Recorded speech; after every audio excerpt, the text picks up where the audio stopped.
sistemas, tá? Então, assim, lembrando que vocês sabem como funciona cada sistema, correto? Porque vocês viram lá em anatomia. Então, agora a gente começa a trabalhar relacionado às cirurgias, sistema digestório, sistema urinário, tá? Sistema neurológico. Então, realiza, acho que página 16, Ângela, módulo 3. Então, agora a gente começa a trabalhar desta forma. Então, realizou um procedimento no sistema digestório? Quais são as complicações? Quais são as intervenções? Nada, filha. Quais são os cuidados de enfermagem? Então, Página 16. Ó, a Mônica confirmou, página 16. Tá? Então, a gente começa a trabalhar desta forma, sabendo que vocês já conhecem como funciona o centro cirúrgico, quais são as partes de esterilização, quais são as fases intra-pós, né? E RPA dentro de um centro cirúrgico, quem compõe o centro cirúrgico, quais são as redes de gases do centro cirúrgico, aonde o centro cirúrgico fica localizado, tá? Tipos de limpezas que são realizadas dentro do centro cirúrgico, né? Explicando cada uma delas, classificação das cirurgias, né? Como elas são, eletivo, urgência, emergência, classificação de cirurgia de acordo com a sua finalidade de tratamento, que é a paliativa, que é a curativa, que é a diagnóstica, que é a reparadora, tá? Que é a reconstrutora, e a gente começa a trabalhar dessa forma. Então, vocês já conheceram o centro cirúrgico, propriamente dito, qual é o material fidedigno que eu tenho dentro da minha autoclave, que é realizada a esterilização, que é confirmatório, que é o integrador químico, tá? A ampola, né, que é do teste biológico, que é realizado dentro da autoclave, é para poder saber se a autoclave ela tem algum problema ou não na hora da esterilização. Então, ela realiza esse ciclo sozinho, essas ampolas, frente, meio e fundo, tá? É colocado dentro da autoclave, faz o processo de esterilização, fica na incubadora 72 horas para poder saber se cresceu com bactéria ou não. Se cresceu, precisa de reparo, tá? Aquelas ampolinhas é aquela que tem o líquidozinho lilás e a tampinha marronzinha, tá ok? Sabe o que é grau cirúrgico, tipo de esterilização, tá? Isso tudo nós já falamos. Então, agora a gente começa a entrar nas cirurgias relacionadas ao sistema. Eu falo um pouco sobre o sistema, dou só uma pincelada, porque vocês já sabem como funciona o sistema, todos os sistemas. Sistema endócrino, tá? Vocês viram lá com o professor Alonso, que eu tenho certeza que ele passou, tá bom? Realizou o procedimento no sistema digestório? Quais são as complicações? Quais são as intervenções de enfermagem? Então, a gente começa a trabalhar dessa forma dentro do centro cirúrgico, ok? Alguma dúvida? Não? Então, vamos lá.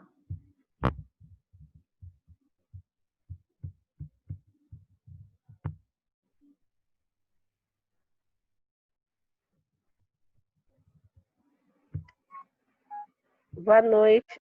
Vim estudar hoje uniformizada. Ah, eu vi, você de blusa.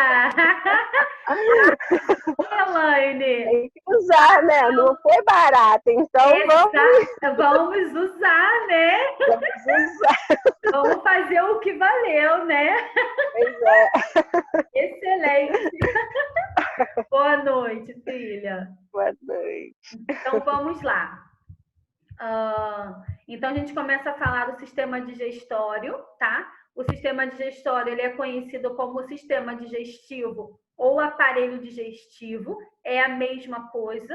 O que vai ser relacionado, o que vai mudar isso aí, vai ser a referência bibliográfica que você vai estar utilizando, tá? Então, o sistema digestório, o sistema digestivo, ele é formado por um conjunto de órgãos cuja função é transformar esse alimento por meio do processo mecânico e químico. Aonde começa esse processo aí? Essa transformação dos alimentos? Quem pode me responder? Na boca. Boa, Creuza, né? Começa na boca, é onde começa aí o processo aí de mastigação, tá? Eu ia falar mastigação. Mas começa na boca, né? Que a gente pega o alimento, coloca e tem aquele processo de mastigação, que é quando se começa a se misturar, se transformar todos os alimentos, tá? Então, aqui eu coloquei só uma imagenzinha para vocês saberem mais ou menos, ó, a cavidade oral, isso tudo vocês já estudaram, tá? Professor, essa imagem aqui eu coloco na prova para poder saber? Não, eu não coloco, tá? Onde localiza. Mas o que é importante para mim dentro de uma clínica cirúrgica é saber os componentes do sistema digestório, tá? Que ele se divide em sistema digestório alto, médio e baixo, mais os órgãos anexos. Então, isso para mim é o IPC. Agora, o que compõe um tubo digestório alto, tá? Boca, faringe, esôfago, isso para mim não é importante, porque vocês já viram lá em anatomia, mas vocês precisam saber aonde, como eles são divididos o meu sistema digestório, porque muitas das vezes são realizados procedimentos cirúrgicos e às vezes ele vai dizer tubo digestório alto, no médio, no baixo, não, foi lá nos órgãos anexos. Então, vocês precisam saber essa divisão. Então, o componente do sistema digestório, ele é dividido em tubo digestório alto, médio e baixo e órgãos anexos. Então, vamos lá. Se eu colocar na prova para vocês assim, cite, né, os componentes do sistema digestório, ou como é dividido o sistema digestório. Se colocar digestório alto, médio e baixo, eu vou dar meio ponto, porque é sistema digestório, tá? Meia resposta, meio ponto. Resposta completa, vale 1 ponto, tá ok? Então, cuidado com a resposta de vocês. Eu vou querer saber o que se tem dentro do sistema digestório baixo? Não. Eu só quero que vocês saibam como ele é dividido, tá? Foi? Conseguiram entender? Professor, então você iria responder sistema digestório alto, sistema digestório médio, isso que a senhora quis dizer? Cristina, pode colocar assim, sistema digestório alto, médio, baixo e órgãos anexos. Sem problema nenhum, tá? Agora, se colocar alto, médio e baixo órgãos anexos, eu dou meio ponto, porque é meia resposta. É sistema, eu vou perguntar alto da onde, né? Porque às vezes eu posso estar aí com sobre efeito de anestesiologia, né? Que é aquele grau, né, que você perde o que é a sensibilidade dolorosa, mais o grau de amnésia. Então, na hora da prova, na hora de eu corrigir, eu não vou saber do que vocês estão falando, obviamente. Então, vocês precisam colocar sistema digestório alto, médio e baixo. É igual na anestesiologia, tá? O que acontece, tá? Ele tira a sensibilidade dolorosa, mas com um grau de quê? De amnésia, não é assim? Se me der meia resposta, meio ponto. Entenderam? Sim, professora. Obrigada. Professora. Oi. A senhora falou o quê? Se colocar completo o quê? Que dá, colocar metade dá meio ponto. Desculpa que falhou minha internet aqui um pouquinho. Então, Silvana, eu fiz a pergunta. Como é dividido o sistema digestório? Aí você vai ter que colocar assim, se for a questão discursiva. Se for uma questão discursiva, vocês irão colocar sistema digestório alto, médio e baixo, tá? Agora, se você escrever alto, médio, baixo e órgãos anexos, eu dou meio ponto. Por quê? Porque tá faltando que é o tubo digestório, tá? Então, meia resposta, meio ponto. Entendeu? A resposta, ela precisa ser o quê? Completa, tá ok? Entendeu, Silvânia? Bom. Nada. A semiologia do aparelho digestivo, então, isso aqui vocês precisam aprender também, né? Que vocês pegaram lá em anatomia relacionada a isso, como é dividido o sistema digestório. Então, aqui eu tenho hipocôndrio direito, hipogástrico, e a gente vai fazendo. Então, quando o paciente ele acaba falando para mim, eu estou com uma dor, né? Lá embaixo, na minha bacia, né? Não é bacia, é fossa ilíaca, pode ser direita ou pode ser esquerda, né? Então, a gente precisa estar sabendo. Aí ele vai falar assim, eu tô com uma dor aqui que é relacionada, acho que é o meu rins ou o meu fígado que não está funcionando direito. Isso pode ser o quê? Os flancos, né? Que pode ser direito ou que pode ser esquerdo. Então, é importante vocês saberem isso aqui, tá? Essa divisão do abdômen, que são as 9 regiões, tá? Vou cobrar isso aí na prova? Não, mas vocês precisam levar isso aqui para a vida, tá? Bom, realizou um procedimento cirúrgico no meu sistema digestório, quais são os cuidados de enfermagem que eu tenho que ter com esse paciente lá no meu pós-operatório. Lembrando que ele realizou, né, realizou o procedimento cirúrgico, que pode ter sido no sistema digestório alto, médio ou baixo, ou nos órgãos anexos, e ali vem dizendo em que região ele fez a cirurgia. Então, ó, eu posso colocar aqui para vocês tubo digestório alto, né? Lá na minha faringe, na boca, o que ele pode estar retirando? Uma adenomidalectomia, tá? Ele pode ter feito uma cirurgia no palato, que é relacionado à boca, tá? Então, aonde foi feito essas cirurgias é onde a gente vai entrar com as intervenções de enfermagem, tá ok? Então, eu tenho aqui. Conseguiram entender o que eu estou dizendo? Então, desses tubos digestório, em algumas partes dessas serão realizados procedimentos cirúrgicos. Quais são as intervenções de enfermagem que eu tenho que ter? Eu fiz um resumo, porque se eu fosse falar todas as intervenções de enfermagem que a gente faz para cada, né, órgão desse aqui, ia ficar muito extenso, tá? Então, a gente dá uma enxugada. Então, é praticamente a mesma coisa. Então, vamos lá. Eu tenho as intervenções de enfermagem, manter o paciente em repouso no leito, calmo e tranquilo. Muitas das vezes a gente sabe que é difícil, né, manter esse paciente calmo e tranquilo, mas a gente precisa manter ele, caso ele fique muito agitado. É comunicado ao anestesista e muitas das vezes ele passa uma outra medicação para esse paciente para dar uma tranquilizada. Observar e anotar as eliminações intestinais, quanto cor, odor, volume, coloração e aspecto. Por que isso é importante, tá? Lembrando que ele se fez uma cirurgia relacionada ao intestino, é importante que esse paciente ele faça a sua evacuação. Então, a gente precisa estar sempre observando essas eliminações. Como é que a gente consegue identificar esse volume, tá? Lembrando que esse pós-operatório, o paciente ele não vai deambular assim muito rápido, ele vai ficar acamado, muitas das vezes ele pode estar de fralda, e a gente consegue ver o volume, ou se ele já tiver liberado para deambular e fazer suas necessidades fisiológicas em um banheiro, é só perguntar como foi sua evacuação, seu João, foi pouco, foi muito, foi líquida, foi pastosa, né? Foi endurecida. Então, isso é importante a gente perguntar relacionado ao paciente, tá?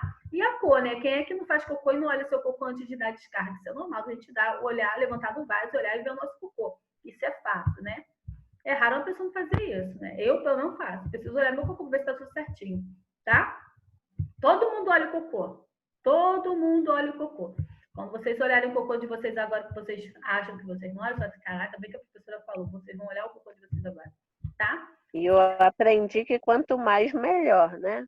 Quanto mais, melhor. É exatamente. Lembrando que a gente não pode ficar, pelo menos, né, mais de 3 dias sem evacuar. Tem pessoas que já têm essa prisão de ventre aí, né? Carrega com a sua vida. Por mais que por mais que beba muito líquido e fibras, você acaba tendo aí essa dificuldade para poder ir ao banheiro, tá? As mulheres, principalmente. As mulheres, elas passam ir mais ao banheiro quando ela está no período de quê? Menstruação, né? Então, acaba tendo essa liberação aí, a gente vai ao banheiro mais vezes, né? E até melhor. Na hora de fazer, chegar, escorrega. Supervisão. Não é assim, Elaine? Essa parte eu não sabia, assim, ainda. Observa, passa a se observar. Quando você está quando você está menstruada, vê se você não vai mais vezes ao banheiro. Ou quando você está próximo a menstruar e você vai perceber. Qual é a mulher que nunca percebeu isso? Eu já percebi, mas eu pensei que era coisa da minha cabeça. Eu já reparei já. Não é coisa da cabeça, não. É real mesmo, é real, tá? É onde faz a descamação. Então, por estar fazendo essa descamação, facilita, né? Aí, tanto que ela chega a estar escorregadia, não é assim? Só o que eu lembro é que quando eu era adolescente, assim, aí durante a menstruação, a minha cólica só passava depois que vinha digamos que uma diarreia, digamos, né? Aí eu liberava mesmo. É isso mesmo, tá? Aí acaba melhorando o fluxo intestinal por conta e aliviava toda a cólica. Ai, é exatamente isso, a gente vai mais vezes ao banheiro, tá? Eu já sei que eu tô pra ficar menstruada quando eu vou mais vezes no banheiro. Quando eu tô indo muito no banheiro, já sei que eu tô pra ficar menstruada. É assim mesmo. É ele e a dor nos meus seios. É assim mesmo, tá? Supervisionar o uso da dieta branda fracionada, tá? E observar as anotações da aceitação da dieta. Quando o paciente ele está de sonda enteral, né? Porque é a única que pode ser ofertada a alimentação para esse paciente, se torna mais fácil. A gente consegue identificar se esse paciente está sendo alimentado corretamente. Quando ele está aceitando, né, a própria dieta, se alimentando sozinho, a gente precisa perguntar: seu comeu, seu João, se alimentou direitinho? Ele vai dizer que sim ou que não. E a gente também precisa perguntar a quantidade. Foi pouco, foi muito, seu João, por quê? As meninas da Copa, elas passam e levam, então não tem como a gente ver, tá? Então é importante a gente perguntar também ao paciente relacionado a isso. Se ele está aceitando a dieta dele bem, automaticamente ele precisa fazer essa evacuação, tá? Observar e anotar a evolução de sinais e sintomas, tá? Esses sinais e sintomas pode ser algum desconforto ou até mesmo, né, relacionado às incisões que são feitas, a gente precisa observar, tá? Observar e anotar sinais de complicações, como hemorragia, tá? Lembrando que foi quando é sempre no sistema digestório alto ou baixo, geralmente o paciente ele tem essa hemorragia, já aquele sangue bem vivo mesmo, com algumas placas, né, de sangue coaguladas, então a gente consegue descobrir que esse paciente ele está tendo essa hemorragia porque sai nas fezes e muitas das vezes não tem o controle. É como se fosse uma diarreia, tá? Esse paciente ele acaba eliminando esse sangue, então a gente consegue identificar a hemorragia por conta disso. A gente fala que é digestiva alta, tá? Ou até mesmo baixa, que vai depender é a coloração. A piora brusca na dor, então se ele tem uma hemorragia, ele tiver uma dor aí, automaticamente vai estar associado a isso, tá? Higiene oral com uma solução antisséptica, né? Foi o que eu falei para vocês lá, né, em fundamentos de enfermagem. Eu sei que não tem muito tempo, tá tão fresquinho ainda, né? Qual a importância de a gente fazer sempre a higienização oral desse paciente para evitar o quê? Ainda mais se for idoso. Para evitar até mesmo que a mosca, né? Um ovinho, alguma coisa, Boa, aquela sujidade que fica. Isso mesmo. Né? Porque ele é idoso, tem aquele rebaixamento da mandíbula, a boca fica aberta e a mosquinha pode entrar ali dentro, tá? Quando é o hospital que ele não tem aquela ventilação fechada, que é o ar-condicionado. Vamos dar exemplo do Hospital Saracuruna. Ali não tem circulação, só centro cirúrgico, unidade de terapia intensiva, né, que tem ar-condicionado. Mas se for uma clínica médica, não tem não, tá? Alguma dúvida sobre o sistema digestório? Não? Então vamos lá. No sistema respiratório, é um órgão, é um conjunto de órgãos responsável basicamente pela absorção de oxigênio, né, do ar pelo organismo e eliminação dos gases carbônicos retirados das células. O sistema respiratório é formado pelas vias respiratórias e pelos pulmões. Por que pelos pulmões? O que acontece?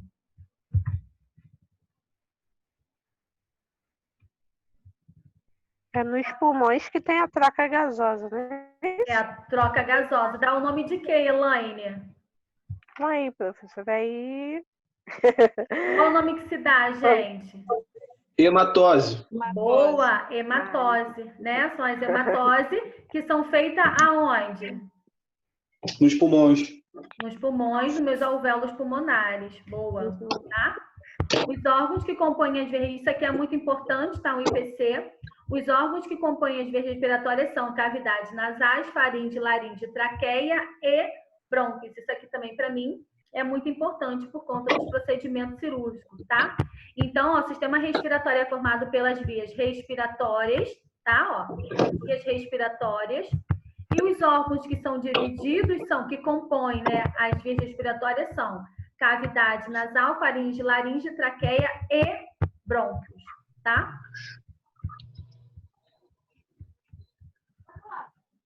Professora? Oi. Qual é a página da apostila que tá?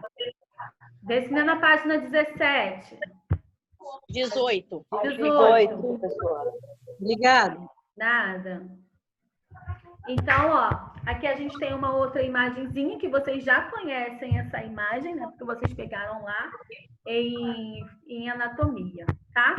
Então, o paciente, né, no pós-operatório, né, será cuidadosamente observado quanto à permeabilidade das vias aéreas. As vias aéreas é isso aqui, ó, boca e nariz. Vias aéreas superiores, que já falamos sobre isso lá em fundamentos. Lembram que são as conduções que são feitas vias aéreas superiores e vias aéreas inferiores. Falamos sobre isso.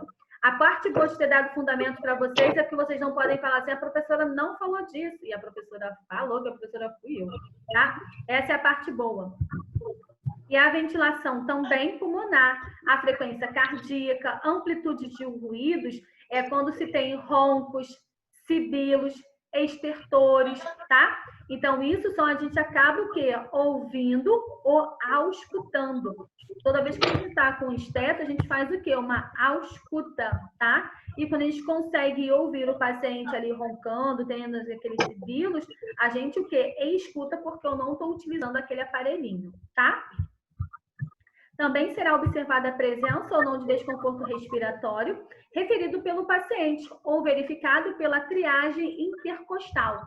Essa triagem intercostal nada mais é que... Gente, eu vou desativar o som porque acho que tem alguém mexendo com panela, louça, sei lá, alguma coisa assim. Espera aí, rapidinho.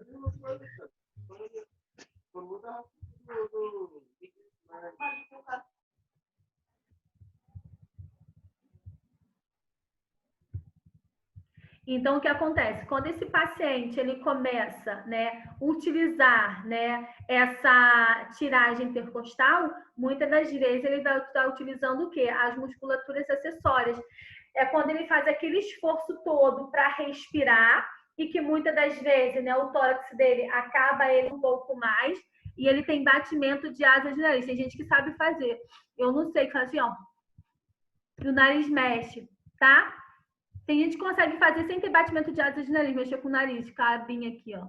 Eu já não consigo. Então, quando o paciente ele tem essa dificuldade respiratória, ele acaba tendo essa tiragem intercostal, mais o batimento de asa de nariz e acaba utilizando as musculaturas acessórias, porque ele não consegue respirar direito, então ele fica puxando para poder respirar, tá? Então, quando se tem um procedimento, né, nas vias respiratórias, é um pouquinho mais complexo por conta disso.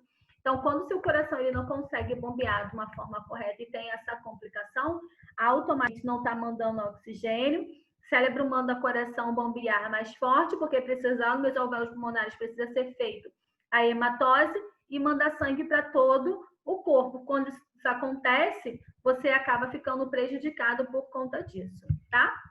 Uma criteriosa percussão da ausculta dos ruídos, toda vez que a gente fala de ausculta, quando eu estou utilizando o esteto, tá? Pulmonares deve ser realizado com o objetivo de detectar as complicações respiratórias o mais precocemente possível. E onde a gente consegue estar identificando isso? Quando o paciente ele é submetido a uma cirurgia, para onde ele é encaminhado? Ó, anestesiou, fez a incisão, fechou, passou o efeito da anestesia, tá? Tirou ele lá da salinha de cirurgia, para onde esse paciente é encaminhado? Para que sala? RPA. Tratamento. Isso, é com ele encaminhado para a salinha de RPA, que ele fica lá por quantos minutos? 30. 30 minutos. A partir de que momento, até quantas horas eu posso classificar o meu paciente como pós-operatório imediato?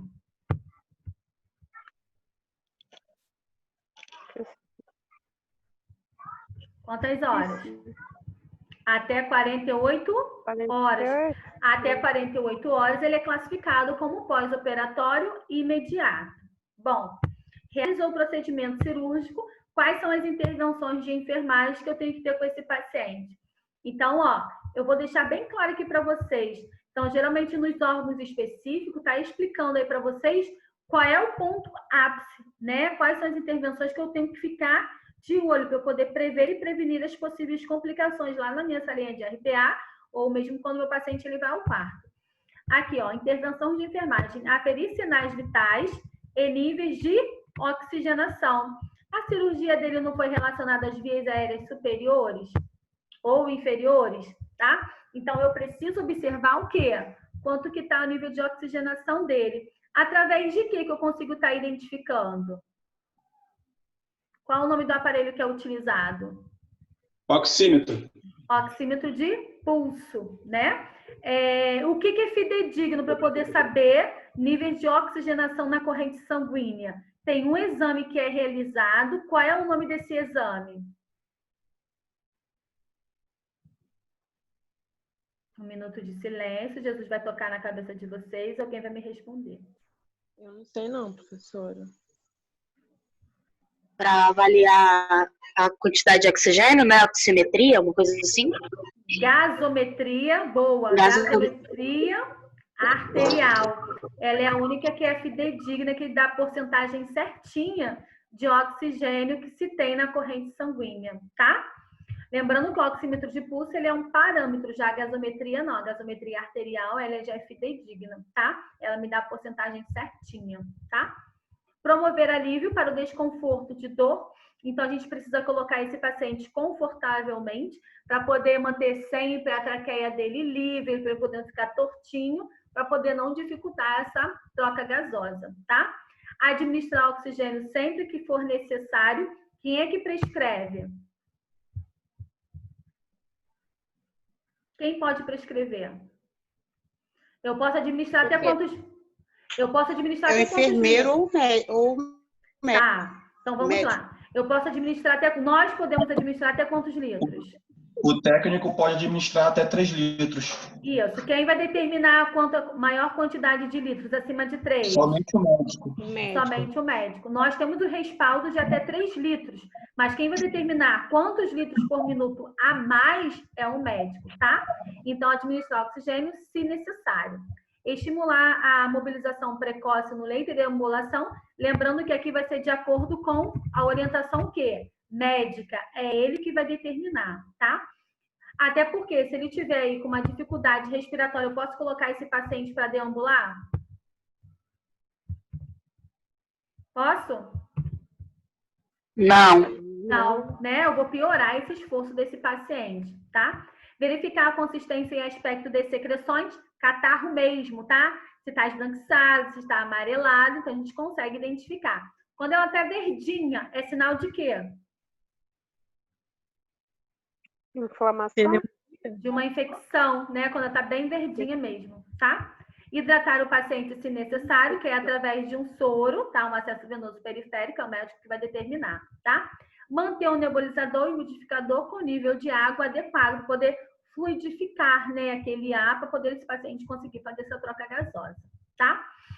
O enfermeiro avalia a cânula de traqueostomia, observando se há vazamento de ar pela cânula em virtude do cuff, tá? Insuflado inadequadamente e ainda se há secreções com excesso na cavidade oral ou nas fossas nasais.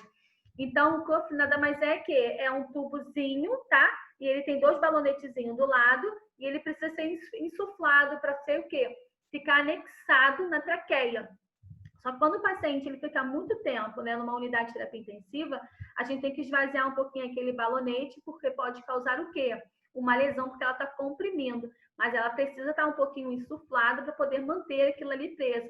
Porque se tiver escapamento de ar, não vai adiantar. Esse paciente ele não vai conseguindo fazer essa troca gasosa adequadamente. Ou pode ter um acúmulo de secreções, tá? A avaliação de gases sanguíneos, que é através da gasometria arterial, é de vital importância a fim de verificar as anormalidades das trocas de da troca gasosa. Deixa eu só tirar uma fotinha aqui, ó, dos alunos presentes, tá bom?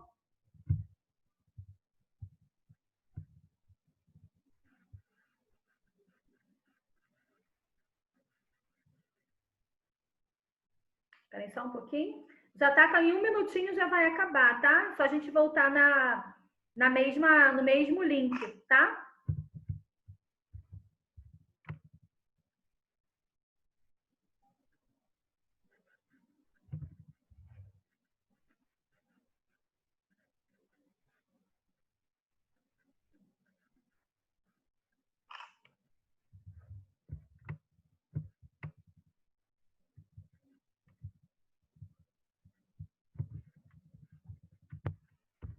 Vamos lá.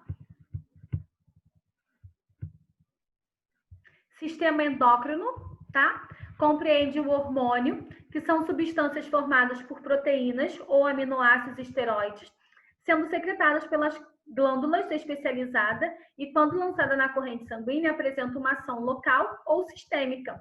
Os hormônios atuam juntamente com o sistema nervoso, controlando diferentes respostas do organismo, como função reguladora. Então, vamos falar de hormônio, tá? Quem produz a insulina? De onde vem a insulina? Rins, professor? Pâncreas, tá? Lembrando que lá no sistema endócrino, né, existe as ilhotas de Langerhans, que é produzida alfa e beta, tá? Que é glucagon, insulina e glucagon. Eu acho que Alonso falou um pouquinho com vocês sobre isso também. Por isso que a gente vai falando. E aqui eu falo das complicações que podem ocorrer